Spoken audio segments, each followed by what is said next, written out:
اعوذ باللہ من الشیطان الرجیم واتقوا فتنة لا تصيبن الذين ظلموا منكم خاصة واعلموا أن الله شديد العقاب واذكروا إذ أنتم قليل مستضعفون في الأرض تخافون أن يتخطفكم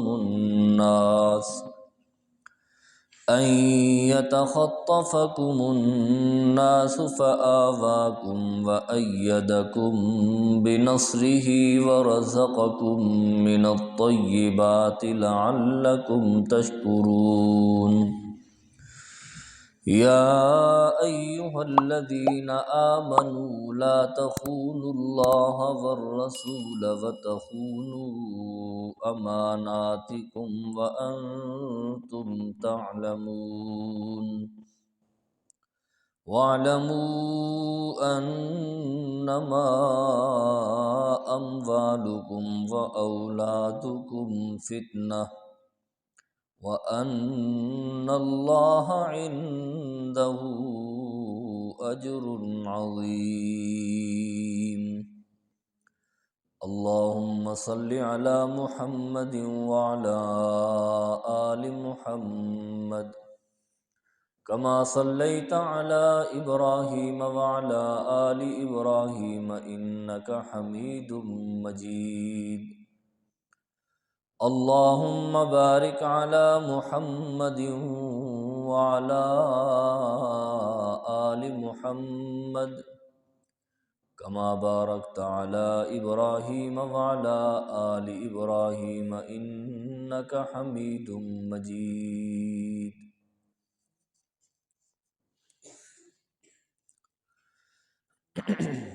ترجمہ یا ایہا الذین آمنوا استجیبوا للہ وللرسول، اے ایمان والو مانو اللہ کا حکم اور اللہ کے رسول کا، اذا دعاکم لما یحییکم، جب کہ وہ تمہیں بلائے اس چیز کی طرف جس میں تمہاری زندگی ہے، وَاعْلَمُوا أَنَّ اللَّهَ يَحُولُ بَيْنَ الْمَرْءِ وَقَلْبِهِ، اور جان لو کہ بے شک اللہ وہ حائل ہو جاتا ہے بندے اور اس کے دل کے درمیان، وَأَنَّهُ إِلَيْهِ تُحْشَرُونَ، اور بے شک وہ اسی کی طرف ہی لوٹائے جائیں گے، بے شک تم سب کے سب اسی کی طرف لوٹائے جاؤ گے۔ وَاتَّقُوا فِتْنَةً لَا تُصِيبَنَّ الَّذِينَ ظَلَمُوا مِنْكُمْ خَاصَّةً، اور بچتے رہو اس فتنے سے کہ جس میں صرف تم میں سے خاص ظالم ہی جن کو یہ فتنہ نہیں پہنچے گا۔ وَاعْلَمُوا أَنَّ اللَّهَ شَدِيدُ الْعِقَابِ، اور جان لو کہ بے شک اللہ بڑا شدید عذاب دینے والا ہے۔ وَاذْكُرُوا إِذْ أَنْتُمْ قَلِيلٌ مُسْتَضْعَفُونَ فِي الْأَرْضِ، اور یاد کرو کہ جب تم بہت تھوڑے تھے تعداد میں اور بڑے کمزور تھے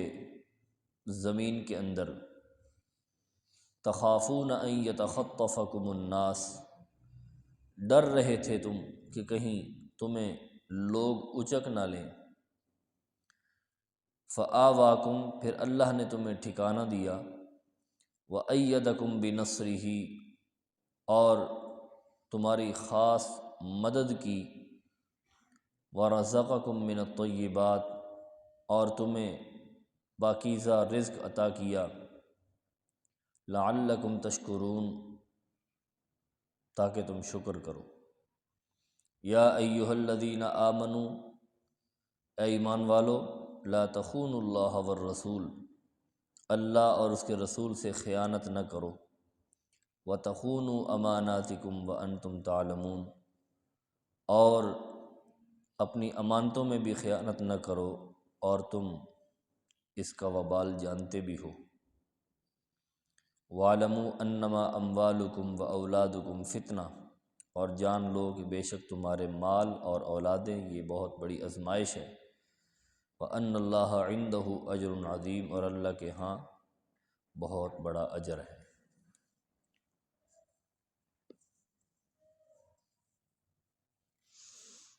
اس سے پچھلی آیات میں قوانین جہاد کا تذکرہ ہے۔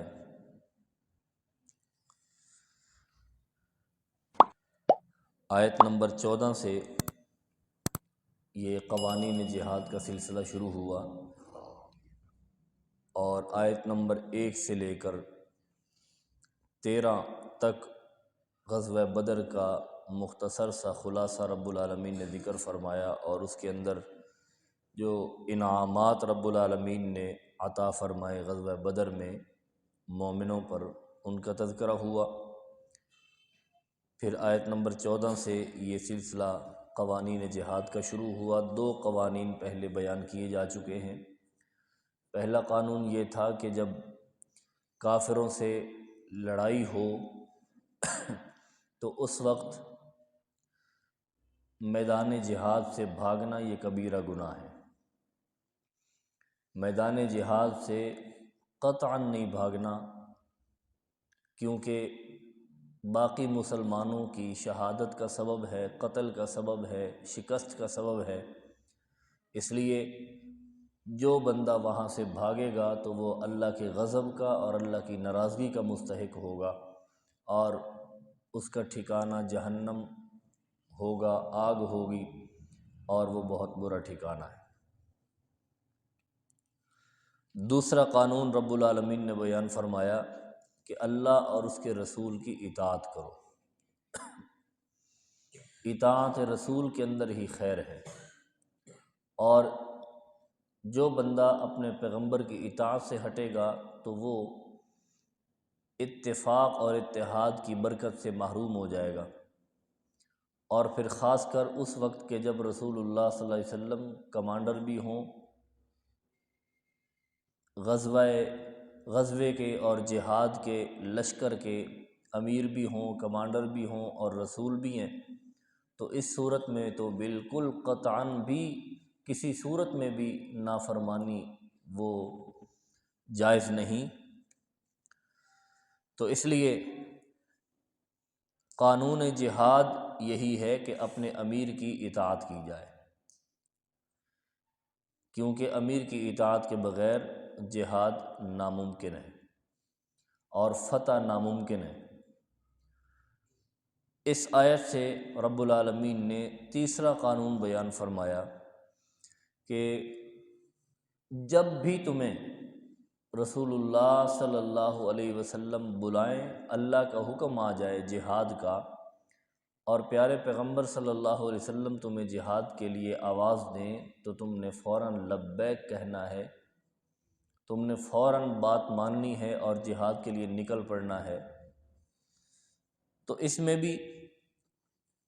پیارے پیغمبر صلی اللہ علیہ وسلم چونکہ اس وقت ایک پیغمبر بھی تھے، رسول بھی تھے، اور جہاد کے کمانڈر اور امیر بھی تھے، تو یہ ساری آیات کے اولین مخاطب تو صحابہ کرام رضوان اللہ علیہم اجمعین ہیں، لیکن بعد کے اندر پوری امت وہ اس آیت کی مخاطب ہے۔ باقی احکام کے اندر تو اب بھی رسول اللہ صلی اللہ علیہ وسلم کی اطاعت من و عن ضروری ہے، جیسے صحابہ کرام کے لیے ضروری تھی، لیکن جہاد کے معاملہ میں چونکہ اب رسول اللہ صلی اللہ علیہ وسلم اس دنیا میں نہیں رہے، تو جو اس وقت جہاد میں مجاہدین کا کمانڈر اور امیر ہوگا تو اس کی جب وہ جہاد کے لیے آواز دے گا اور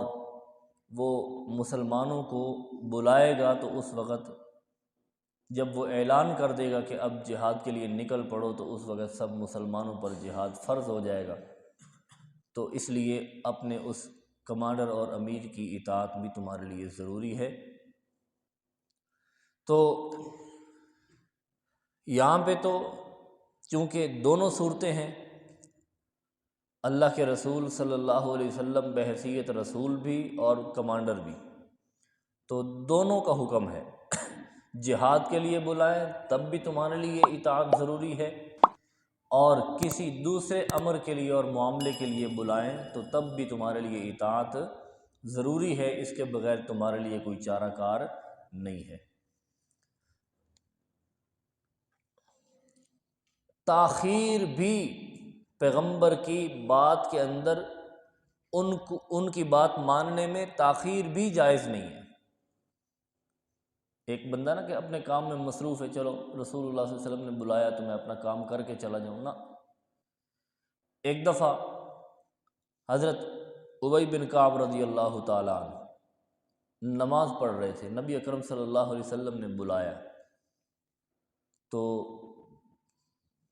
انہوں نے اپنی جلدی جلدی نماز مکمل کی اور رسول اللہ صلی اللہ علیہ وسلم کے پاس تشریف لے گئے۔ حاضر ہوئے، نبی علیہ الصلوۃ والسلام نے پوچھا دیر کیوں لگائی؟ تو انہوں نے عرض کی یا رسول اللہ میں نماز میں مصروف تھا تو اس لیے مجھے تاخیر ہو گئی۔ رسول اللہ صلی اللہ علیہ وسلم نے یہی آیت پڑھ کے سنائی، کیا تو نے یہ آیت نہیں پڑھی؟ استجیبوا للہ وللرسول اذا دعاکم، جب تمہیں اللہ کا رسول بلائے یا اللہ کا بلاوا آئے تو فوراً اس بلاوے پر رسول اللہ صلی اللہ علیہ وسلم کے پاس پہنچو۔ کیا تو نے یہ آیت نہیں پڑھی؟ جی یا رسول اللہ پڑھی ہے۔ تو معذرت کی یا رسول اللہ آئندہ کے لیے ایسے نہیں ہوگا۔ تو نبی علیہ الصلوۃ والسلام کے بلاوے پہ تاخیر بھی جائز نہیں۔ یہ تربیت تھی جو اللہ کے نبی صلی اللہ علیہ وسلم نے اپنے صحابہ کرام رضوان اللہ علیہم اجمعین کی تربیت فرمائی۔ تو وہ صحابہ اور وہ شاگرد ایسے تیار ہوئے کہ آج دنیا ان کے پیچھے چل رہی ہے، ان کی اتباع میں لگی ہوئی ہے، ان کے نام پر، ان کی سیرت پر، ان کے کردار پر کوئی انگلی اٹھاتا ہے تو ان کی انگلیاں کاٹ کے رکھ دی جاتی ہیں، ان کے کردار پر کوئی انگلی اٹھاتا ہے تو اس کو زندگی سے ہاتھ دھونے پڑ جاتے ہیں۔ اللہ نے ایسا ان کو بلند فرمایا، ایسی عظمت اللہ نے ان کو عطا کی کہ اللہ نے ان کے تذکرے قرآن مجید میں فرمائے، اور ان کی رضا کے فیصلے اللہ نے قرآن مجید میں ذکر فرمائے۔ لقد رضی اللہ عن المؤمنین، جو ایک جان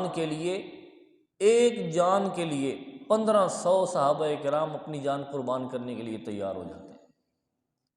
ہاں جی، بیعت رضوان کے اندر جو صلح حدیبیہ کا موقع پیش آیا، بیعت رضوان کا مسئلہ ہوا، تو اس میں یہ سبب کیا تھا؟ وہ اس بیعت رضوان کا سبب یہی تھا کہ حضرت عثمان غنی رضی اللہ تعالیٰ عنہ کو نبی علیہ الصلوۃ والسلام نے اپنا سفیر بنا کے بھیجا، اپنا ایلچی بنا کے بھیجا، قاصد بنا کر بھیجا، جاؤ مکہ والوں سے بات چیت کرو۔ انہوں نے حضرت عثمان غنی رضی اللہ تعالیٰ عنہ کو نظر بند کر دیا اور افواہ پھیلائی کہ عثمان قتل کر دیا گیا۔ نبی علیہ الصلوۃ والسلام تک یہ بات پہنچی تو سارے صحابہ کرام سے نبی علیہ السلام نے بیعت لی کہ آؤ عثمان کے خون کا بدلہ لینا ہے، عثمان کے قتل کا بدلہ لینا ہے۔ رسول انور صلی اللہ علیہ وسلم بنفس نفیس خود تیار ہوئے اور 1500 صحابہ کرام کم و بیش رضوان اللہ علیہم اجمعین، ان سب سے بھی بیعت لی، اور صحابہ کرام رضوان اللہ علیہم اجمعین نے بیعت کی کہ جب تک ہم عثمان کے خون کا بدلہ نہیں لیں گے اس وقت تک یہاں سے نہیں جائیں گے۔ تو ایک جان کے لیے 1500 صحابہ کرام اپنی جانیں قربان کرنے کے لیے تیار ہو گئے، رسول اللہ صلی اللہ علیہ وسلم کے اشارے پر قربان ہونے کے لیے تیار ہو گئے۔ یہ ہے وہ اطاعت جس کا قرآن حکم دیتا ہے، استجیبوا للہ وللرسول اذا دعاکم لما یحییکم۔ اے لوگو، جہاد میں تمہارے لیے زندگی ہے، اللہ کے احکام کی پابندی میں تمہارے لیے امن و سکون اور زندگی ہے۔ اس لیے جب بھی تمہیں اللہ کا رسول بلائے تو اس وقت فوراً چلے آؤ، اور جب جہاد کے لیے بلائے تو فوراً اپنے اللہ کے نبی کے اور اپنے پیغمبر کے حکم پر قربان ہونے کے لیے تیار ہو جاؤ۔ اسی میں تمہاری زندگی ہے، اسی میں تمہاری خیر ہے۔ تو اس کا سب سے بہترین نمونہ صحابہ کرام رضوان اللہ علیہم اجمعین تھے۔ اور اگر آج ہم نے اس کا اگر مشاہدہ کرنا ہو تو ہمیں یہ صورتحال اپنے پڑوس ملک میں نظر آتی ہے، جہاں پہ جہاد کی برکت سے اللہ نے ان کو عزتوں سے نوازا ہے، جہاد کی برکت سے اللہ نے عزتوں سے نوازا ہے۔ اور ہمارے ملک نے جہاد چھوڑا، غیر کی غلامی کی، تو اس کے نتیجے میں آج ملک کے کسی کونے میں بھی امن و سکون نہیں ہے،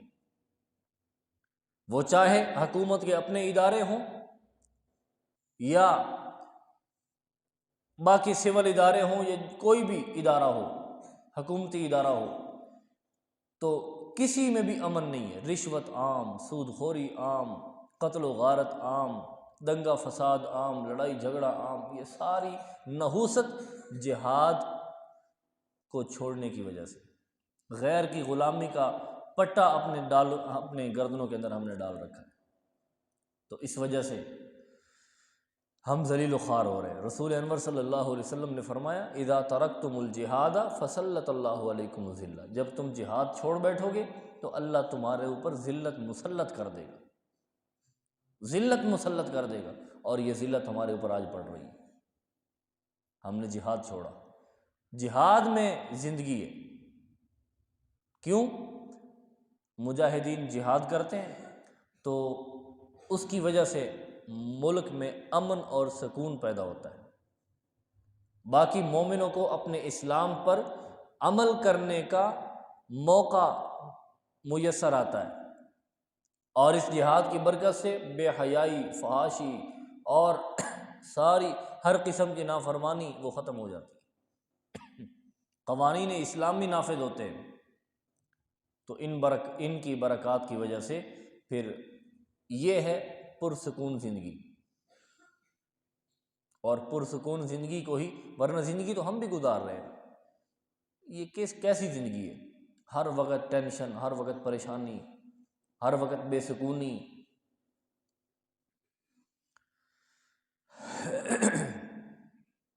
اور رب العالمین نے پیارے پیغمبر صلی اللہ علیہ وسلم کو بھیجا ہی اسی لیے کہ اے میرے پیارے پیغمبر، اپنی امت کو یہ لائن دیں، آپ جہاد والی لائن، اور اس جہاد والی لائن میں پوری کی پوری امت کی بھلائی ہی بھلائی ہے۔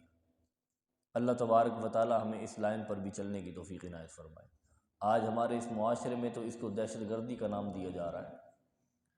پورے ورلڈ کے اندر جہاد کو دہشت گردی کہا جاتا ہے۔ غیروں نے تو کہنا ہی ہے نا، جو غیر مسلم ہیں انہوں نے تو کہنا ہی ہے کہ یہ دہشت گرد ہیں، لیکن ہمارے افسوس تو یہ ہے، المیہ تو یہ ہے کہ ہمارے اپنے ہی مومن مسلمان ہی جہاد کو دہشت گرد کہہ رہے ہیں۔ اللہ تبارک و تعالی ان کو ہدایت نصیب فرمائے۔ تو بہرحال یہ تیسرا قانون یہ ہے، استجیبوا للہ وللرسول اذا دعاکم لما یحییکم، جس کام میں اللہ نے تمہاری زندگی رکھی ہے نا، تمہاری بہترین زندگی کا سبب ہے وہ کام، وہ ہے جہاد، تو جب بھی تمہیں اللہ کا رسول اس جہاد کے لیے بلائے تو تم فوراً لبیک کہو۔ اور اس جہاد کا فائدہ کیا ہوگا؟ ان اللہ یحول بین المرء وقلبہ، جب تم اس پر استقامت اختیار کرو گے تو اللہ تبارک و تعالیٰ تمہاری حفاظت فرمائے گا، تمہیں گناہوں سے اور تمہارے ہر قسم کی برائی سے اللہ تمہاری حفاظت کر لے گا، اللہ درمیان میں حائل ہو جائے گا، اللہ درمیان میں رکاوٹیں ڈال دے گا۔ جب بے حیائی کے قریب جانے لگو گے تو اللہ رکاوٹیں ڈال دے گا، یہ اس کی برکات ہیں۔ وَاعْلَمُوا أَنَّكُمْ إِلَيْهِ تُحْشَرُونَ وَأَنَّهُ إِلَيْهِ تُحْشَرُونَ، اور پھر ساتھ ساتھ یہ بھی جان لو کہ تم اسی کی طرف ہی لوٹائے جاؤ۔ ساتھ ساتھ فکر آخرت بھی دلا دی کہ اے لوگو، جہاد بھی کرو، اس پر استقامت بھی اختیار کرو، گناہوں سے بھی بچو، اور ساتھ ساتھ یہ ذہن میں رکھو کہ ہم نے اللہ کی طرف جانا ہے، ایک دن اللہ کے دربار میں پیش ہونا ہے اور ہماری حاضری ہونی ہے، ہم سے حساب و کتاب ہونا ہے۔ تو جب یہ چیزیں تمہارے ذہن میں ہوں گی تو اس وقت پھر تم برائی کے قریب نہیں جاؤ گے۔ یہی وہ رکاوٹ ہے جو اللہ درمیان میں حائل کر دیتا ہے۔ آخرت کا فکر، آخرت کا ڈر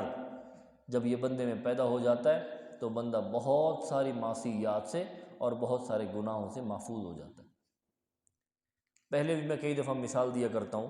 کہ جب استاد یا باپ یا کوئی بڑا دیکھ رہا ہو بچہ کوئی غلط کام کرنے لگے تو اس کو ڈر پیدا ہو جاتا ہے، ابا جی دیکھ رہے ہیں، استاد دیکھ رہا ہے، ہاں جی، ماں دیکھ رہی ہے، اور میں یہ کام کرنے لگا ہوں۔ اگر کسی نے گھر میں جا کے بتلا دیا تو پھر پھینٹی بھی لگے گی، پٹائی ہوگی،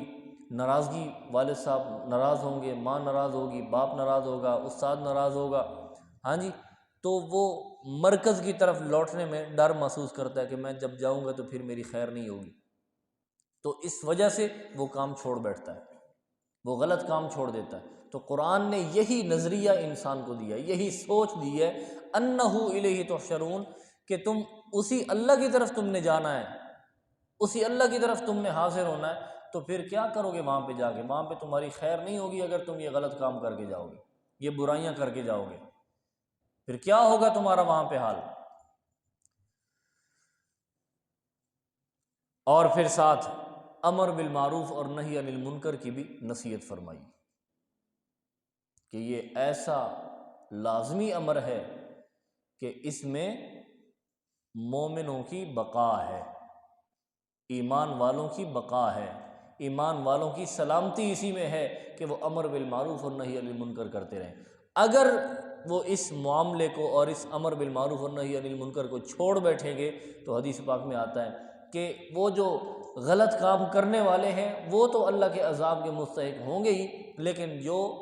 چھوڑ بیٹھے ہیں امر بالمعروف، ان کو منع ہی نہیں کر رہے، بس تماشا دیکھ رہے ہیں، تو وہ بھی عذاب کے مستحق ہوں گے۔ حضرت عائشہ رضی اللہ تعالیٰ عنہ سے، حضرت عبداللہ بن مسعود رضی اللہ تعالیٰ عنہ سے، اور اسی طرح کئی اور صحابہ کرام سے روایات ہیں، فرماتے ہیں جب ایک جماعت کوئی غلط کام کرنے لگتی ہے یا کوئی فرد کو غلط کام کر رہا ہوتا ہے اور دوسرے لوگ اس کو باوجود طاقت رکھتے ہوئے، ان کو روکنے کی طاقت ہے ان میں، سمجھانے کی طاقت ہے ان میں، لیکن اس کے باوجود وہ خاموش تماشائی بن کے بیٹھے رہتے ہیں، سمجھاتے نہیں ہیں، ان کو روکتے نہیں ہیں، تو فرمایا جس طرح وہ عذاب کے اندر گرفتار ہوں گے، یہ بھی سارے کے سارے مجموعی عذاب ان کے اوپر آئے گا اور سارے ہلاک ہو جائیں گے، اللہ کی طرف سے ان کے اوپر عذاب مسلط ہو جائے گا۔ حضرت نعمان بن بشیر رحمہ اللہ رضی اللہ تعالیٰ عنہ سے روایت ہے بخاری شریف میں، رسول اللہ صلی اللہ علیہ وسلم نے فرمایا کہ جب کوئی قوم کسی برائی میں مبتلا ہوتی ہے اور دوسرے لوگ پھر ان کو سمجھاتے نہیں ہیں، باوجود قدرت کے، باوجود طاقت رکھنے کے، دیکھتے ہیں گزر جاتے ہیں، دیکھتے ہیں گزر جاتے ہیں، اور جی قسمن اکھاڑ، ہاں جی یہ کر رہے ہیں، یہ بھگتیں گے، ہمارا کیا ہے، ایسے آنکھیں بند کر کے گزر جاتے ہیں۔ تو پھر اس کی مثال ایسے ہی سمجھ لو، نبی علیہ الصلوۃ والسلام نے مثال دی، آپ نے فرمایا سمندر کے اندر بحری جہاز چل رہا ہو، اس کی منزلیں ہوں، نیچے والے جب بھی پانی کی ضرورت محسوس کریں وہ اوپر والی منزل میں پانی لینے کے لیے جائیں، اوپر والے تنگی اور تکلیف محسوس کریں، یہ کیا تماشا بنا رکھا ہے، بار بار آ جاتے ہیں اوپر پانی لینے کے لیے، ہمیں ڈسٹرب کرتے ہیں، ہمارا آرام خراب کرتے ہیں، ہمیں پریشان کرتے ہیں، تو وہ اس تکلیف کو دور کرنے کے لیے وہ نچلی منزل والے اندر سے ہی سوراخ کر لیں،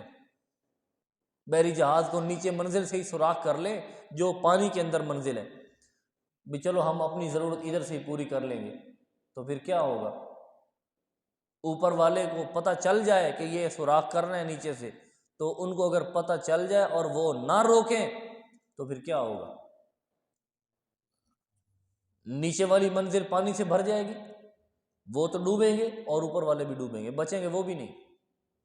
اگر وہ یہ کہیں اور جی ٹھیک ہے ڈوبنا ہے تو انہوں نے ڈوبنا ہے، ہمارا کیا ہے؟ تو اس سستی کی وجہ سے وہ نیچے والے جو ڈوبیں گے وہ اوپر والے بھی ساتھ غرق ہو جائیں گے،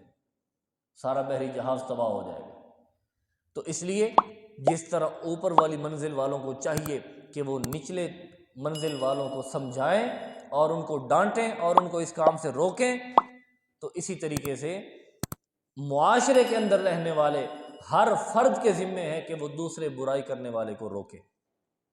باپ ہے تو بیٹے کو روکے، ہمسایہ اپنے ہمسائے کو روکے، محلے دار اپنے محلے دار کو روکے، استاد ہے وہ اپنے شاگرد کو روکے، امام ہے وہ اپنے محلے والوں کو، اپنے نمازیوں کو روکے، کوئی فیکٹری کا بڑا ہے تو وہ اپنے ملازموں کو روکے، کوئی دکان کا بڑا ہے تو وہ اپنے ساتھ ملازموں کو روکے۔ ہر بندہ وہ اپنے ماتحت جتنے بھی کام کرنے والے ہیں یا اس کے گھر والے ان سب کو روکے گا تو اسی میں خیر ہے، اسی میں سلامتی ہے۔ اگر وہ اس معاملے کو چھوڑ دیں گے، نہی عن المنکر کو چھوڑ دیں گے، امر بالمعروف کو چھوڑ دیں گے، تو جس طرح وہ برائی کرنے والے تباہ ہوں گے، ذلیل ہوں گے اور اللہ کے عذاب کے مستحق ہوں گے، اسی طرح وہ اس کام کو امر بالمعروف کو چھوڑنے والے بھی اللہ کے عذاب میں گرفتار ہو جائیں گے۔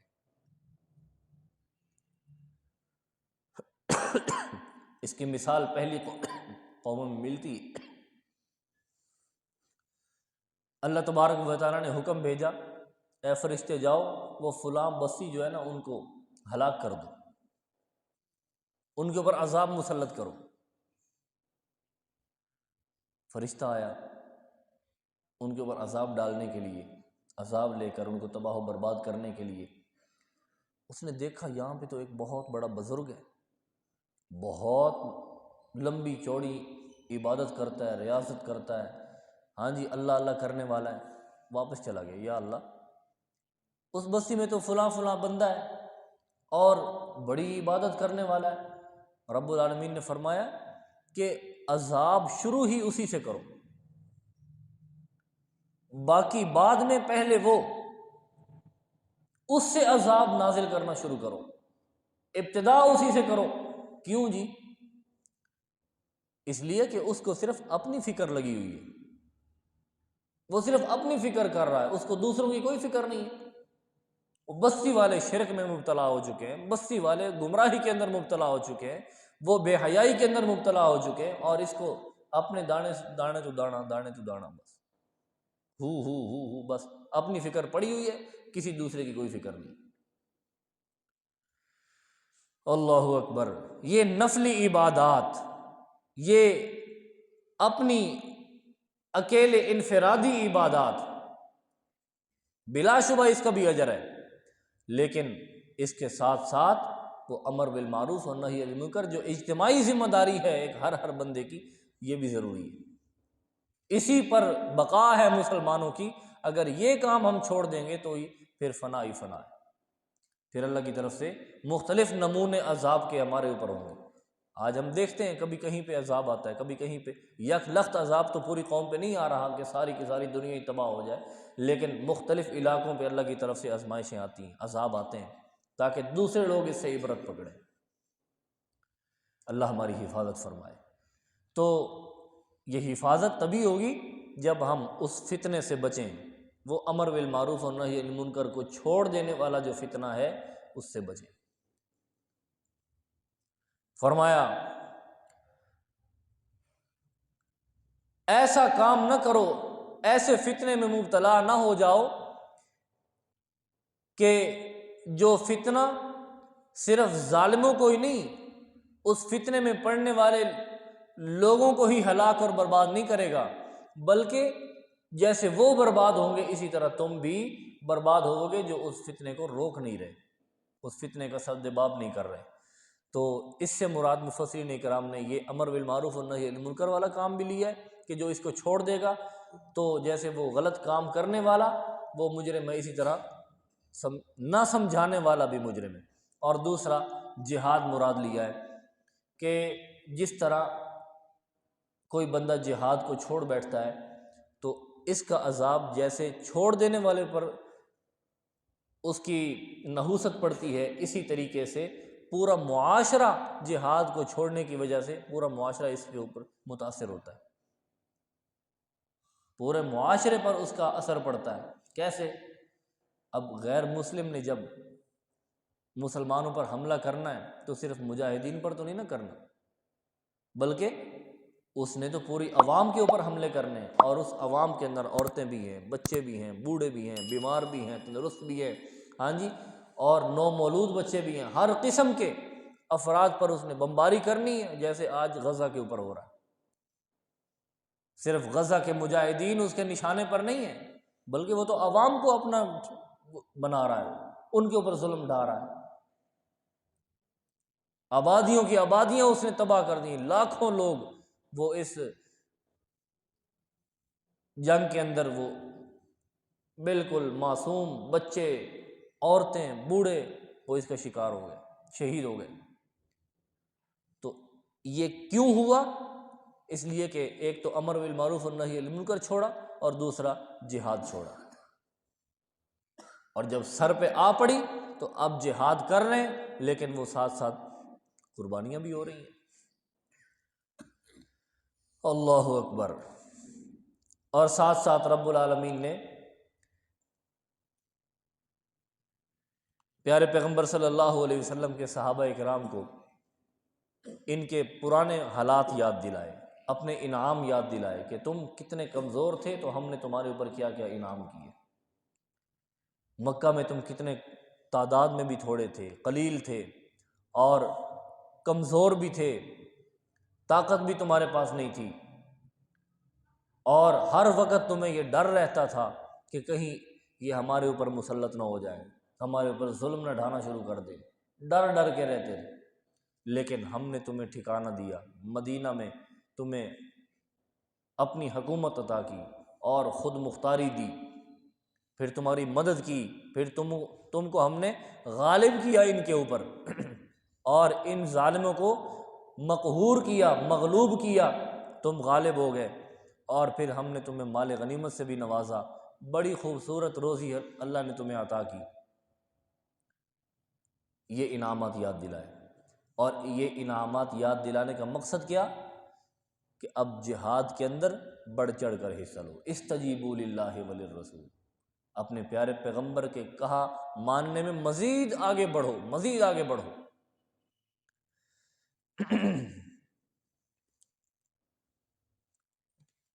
یہ تیسرا قانون آپ کے سامنے میں نے بیان کر دیا ہے۔ چوتھا قانون جو آج ہم نے 2 آیتیں پڑھی تو ہیں ترجمے میں، لیکن وقت کافی ہو چکا ہے، اس کا انشاءاللہ کل اس کی تفسیر پڑھیں گے، تو یہ ترجمہ دیکھ لے ذرا۔ یا ایھا الذین آمنوا استجیبوا للہ وللرسول، اے ایمان والو، استجیبوا للہ، دوڑتے چلے آؤ اللہ اور اس کے رسول کے حکم پر، اذا دعاکم، جب وہ تمہیں بلائیں، لما یحییکم، اس کام کے لیے جو تمہیں زندہ رکھے گا، جس کام میں تمہاری زندگی، اس کام کی طرف دوڑے چلے آؤ۔ وَاعْلَمُوا أَنَّ اللَّهَ يَحُولُ بَيْنَ الْمَرْءِ وَقَلْبِهِ، اور جان لو کہ بے شک اللہ حائل ہو جائے گا، رکاوٹ ڈال دے گا، روک لے گا، بین المرء وقلبہ، بندے اور اس کے دل کے درمیان، وَأَنَّهُ إِلَيْهِ تُحْشَرُونَ، اور اسی کی طرف ہی تم لوٹائے جاؤ گے۔ وَاتَّقُوا فِتْنَةً لَا تُصِيبَنَّ الَّذِينَ ظَلَمُوا مِنْكُمْ خَاصَّةً، اور جان لو کہ بے شک، وَاتَّقُوا فِتْنَةً لَا تُصِيبَنَّ الَّذِينَ، اور بچتے رہو ایسے فساد اور فتنے سے کہ جو صرف تم میں سے ظالموں کو ہی نہیں پہنچے گا، بلکہ ہر اس شخص کو بھی پہنچے گا کہ جو اس فتنے کو روکنے والا نہیں ہے۔ وَاعْلَمُوا أَنَّ اللَّهَ شَدِيدُ الْعِقَابِ، اور جان لو کہ بے شک اللہ سخت عذاب دینے والا ہے۔ وَاذْكُرُوا إِذْ أَنْتُمْ قَلِيلٌ مُّسْتَضْعَفُونَ فِي الْأَرْضِ، اور یاد کرو کہ جب تم تھوڑے تھے تعداد میں، مستضعفون فی الارض، قوت میں کمزور تھے زمین کے اندر، تخافون ان یتخطفکم الناس، ڈرتے تھے تم کہ کہیں لوگ تمہیں اچک نہ لیں، یعنی تم پر ظلم نہ کریں۔ فآواکم، پھر اللہ نے تمہیں ٹھکانہ دیا، وأیدکم بنصرہ، اور تمہیں مضبوط کیا اپنی مدد کے ساتھ، اپنی خاص مدد نازل فرمائی اور تمہیں مزید مضبوط کیا۔ ورزقکم من الطیبات، اور مال غنیمت پاکیزہ رزق تمہیں عطا کیا، لعلکم تشکرون، تاکہ تم شکر کرتے رہو۔ اللہ تبارک و تعالی ہمیں عمل کی توفیق عنایت فرمائے۔